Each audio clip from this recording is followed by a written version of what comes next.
Hey folks, how are you? Welcome to the show. I'm just going to start off the first few minutes here showing off some cards that my wife picked up for me while she was downstate. This is to just sort of show you that you can still add cards to your collection without having to go out and buy them at Target or one of the box stores and actually open them yourself. In fact, you can probably find the fill-ins that you're looking for your collection, as my wife did, for pennies.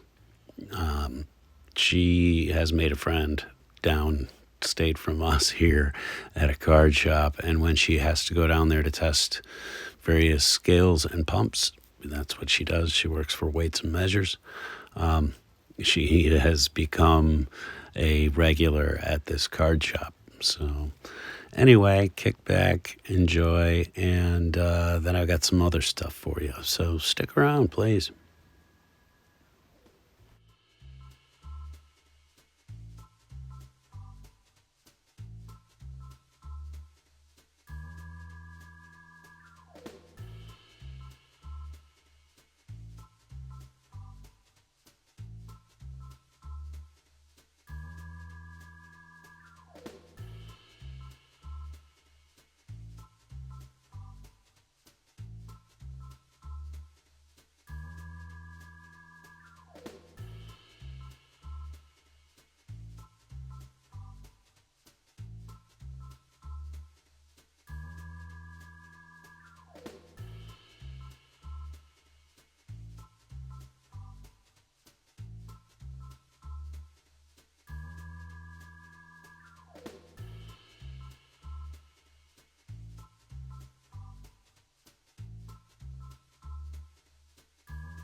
I don't claim to have any professional knowledge, if you will, about Pokemon cards. I like what I like, and so does Annie. And that's why, stopping into a store and going through the bulk bins can actually be just as much of an investment and indulging in the hobby without losing your ass. There's a lot of BS going on in the Pokemon world, and I'm sure if you're any kind of nerd, you've at least heard about it. These Cabbage Patch style fights that are going down at Costco and outside of the vending machines and everything else.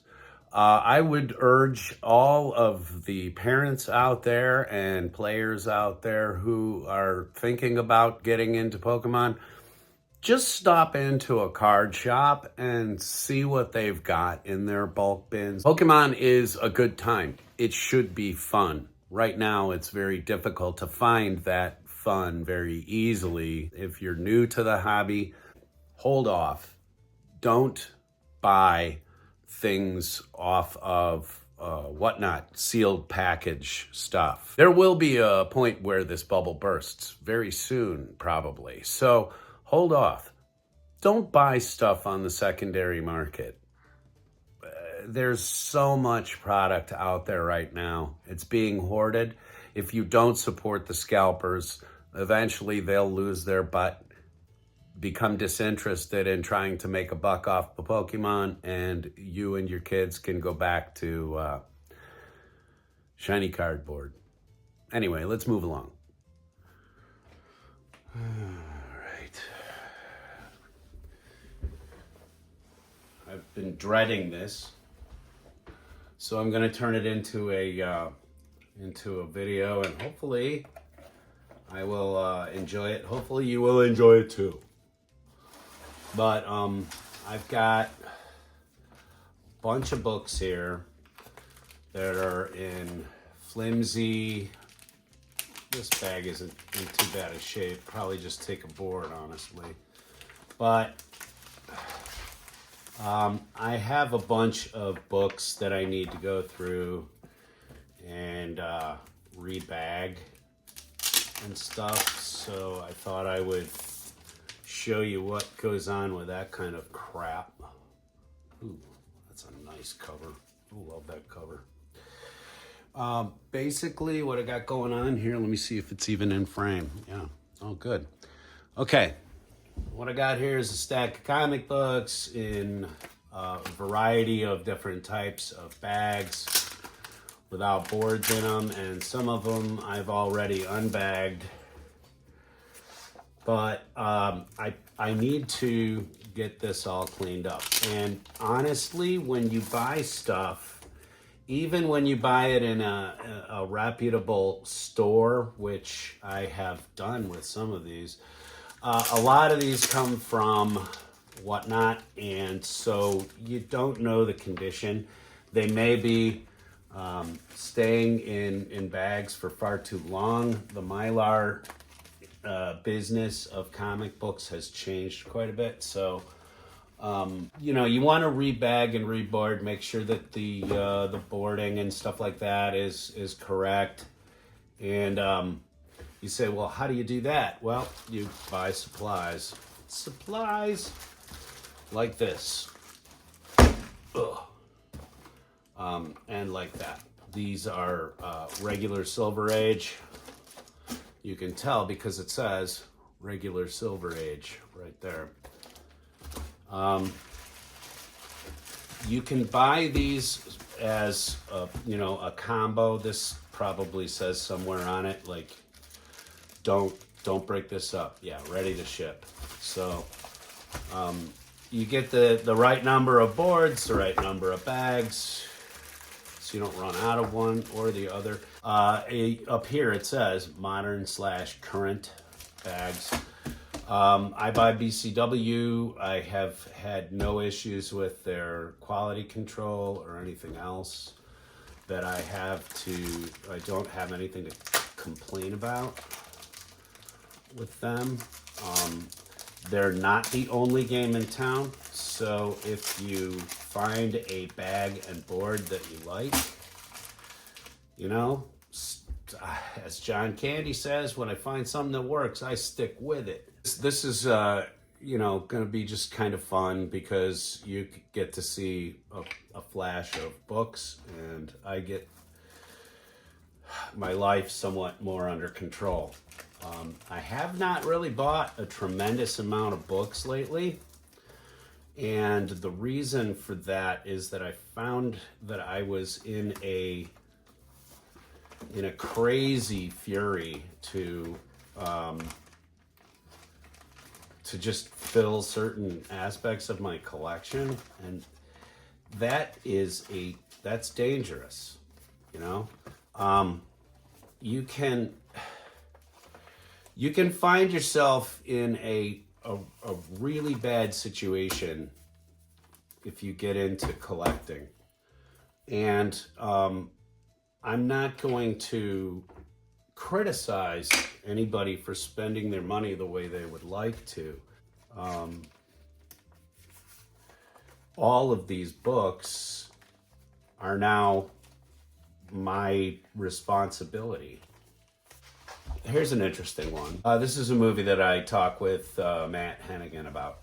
Finally found this out on the coast, I think, at a comic book store. I apologize for my dog scratching around in back. He's going through a shed and he's dropping hair like no tomorrow. These dogs.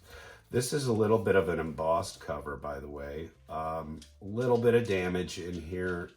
I don't know if the light is catching that or not. There's a couple of munch points here and there that are not part of the embossing process. So that's why this was only $2. Don't get old, people. And there's the other thing. Remember that you're mortal.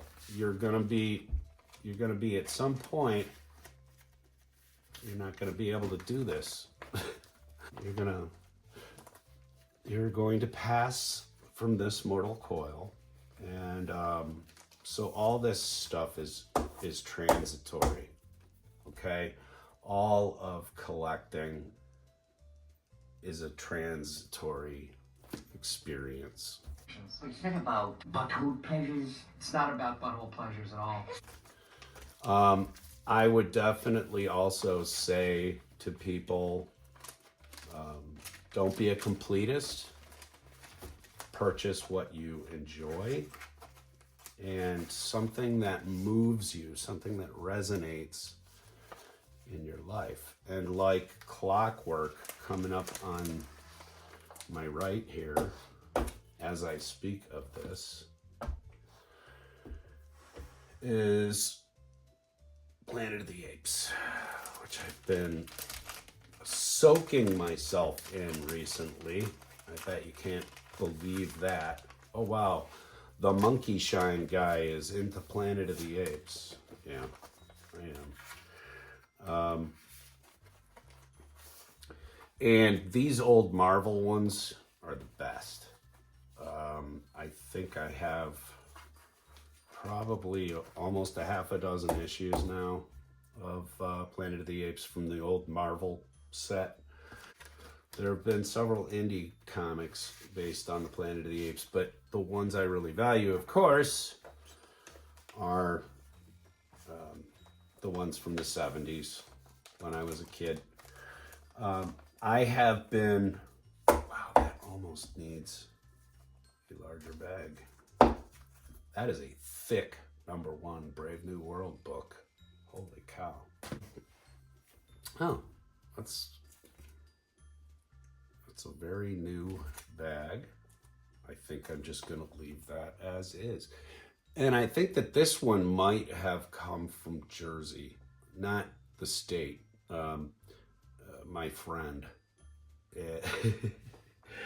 You may know him as Chris Sheets. Chris is the one who does all of the characters of me, and my wife, and other important people in the pantheon. It was really nice of someone to ask about Andre in the comments a day or two ago, where asking where he was. Just to let you know, Andre lives on the other end of America, and in a lot of ways, the armpit.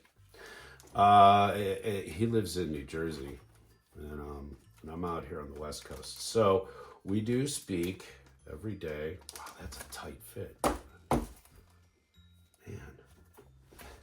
Number one of Ariane. I gotta read that book someday.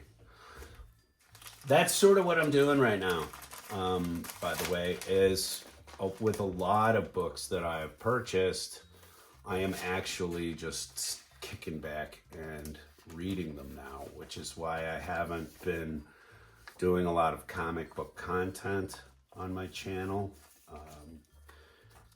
Been doing a lot of die-cast stuff. It's the fall, so there are things coming to the pegs and the shelves finally again. And speaking of which, on yesterday's show, the last show that I posted, whatever, there was an Adam Strange action figure, two of them actually, at my local Target, and that's a figure that's been out for better than a year at this point, maybe a little less. I think maybe it came out early this year from McFarlane, and a couple of hand changes and a weapon doth not a $35 action figure make. Come on. Not first off, it's been out for a really long time. Secondly, it's an action figure. How are you getting to $35-$40 with this? Are you NECA? How are you managing to justify that price? By the way, special origin issue of Weird Wonder Tales. Kind of cool. Dr. Druid. This is where sometimes Silver Age and stuff comes in, even though this is a 25-cent book and it's a little bit it's a little older. It shouldn't necessarily be outside of this scope, but as you can see, it misses a little bit on both sides. Now, if I wanted to, I could force fit this into this bag with this board, but you don't ever want to do that. It creates rolls in the spine and it creates rolls on the page, and that is what a correct fitting book, it will avoid doing that. It will keep it flush. I'm completely out of Silver Age boards right now. This one here is really special. I believe that this cover has faded a bit because this ship is actually like it's a glowing sort of warm light. So I believe that's kind of went off. But this is part one of the movie tie-in. This is how we used to have to do it, folks. If you wanted to see more of your favorite films back in the day, and you wanted to experience the film property again, you know, you kind of, this is one of the places that you wound up going, and so it was really neat to find that. Here's another couple of ones that are kind of fun in the tie-in sense. Back in the 80s, Marvel was doing things like, film tie-ins for obvious things like Raiders of the Lost Ark, and science fiction stuff was happening all across. But Marvel would try to make money on anything. So they were selling these books. And though I have seen number one all over the map, I had never seen number two easily available. And, of course, it's for your eyes only. So it's probably one of the worst James Bond films ever.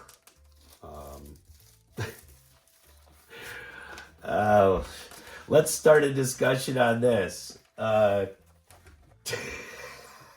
James Bond went downhill after George Lazenby fell apart. Discuss. Oh man, went downhill for another 35, 40 years. It continued to spiral. But there's number 2. So I got that, which is nice. But I was really happy to pick up 2001. These are original Jack Kirby art. And Jack Kirby, if you're unaware, Kirby was the man. Jack Kirby is somebody that I don't have a ton of representation in my collection. And this was the kind of film tie-in, if you will, that really kind of was special because they took the premise of the film and just chucked it. And they added Marak, the Merciless.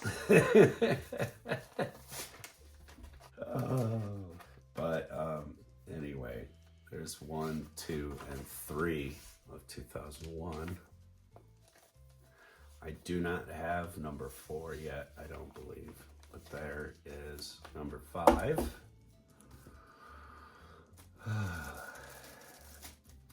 And again, I hope that this has been, like some ASMR or something for you. Just kind of listening to the Mylar.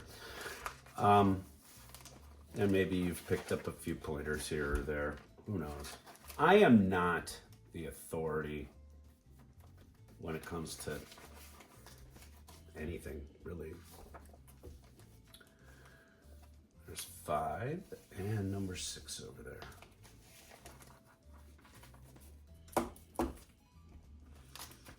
This is it. This is it. Yes, I grew up in the 80s. Kenny Loggins was there. You couldn't avoid him. By the way, too, they make pre-gummed edge plastic, Mylar bags. I don't know how I feel about those. They certainly keep your the bag sealed, and if you're not going to do a tremendous amount of accessing the book, I guess they're a pretty good way to go. I have not seen how they age yet, and so I am still an old schooler when it comes to Mylar and board and tape. That's the type of tape you want. You don't want to use anything but that kind of Scotch. It is something that reseals plenty and works really well for the job. All right, well, that was crazy. Thanks for hanging out. I had thought about doing the whole sit around and rebag and board books. I had thought about doing it as a live. Apparently, I can do those now. Who knew? That's about it. All right, folks, thank you very much for coming out here to Monkey Shine Lab, and we will see you all again very soon here. I'm gonna go deal with my real life, and you go deal with yours. Bye.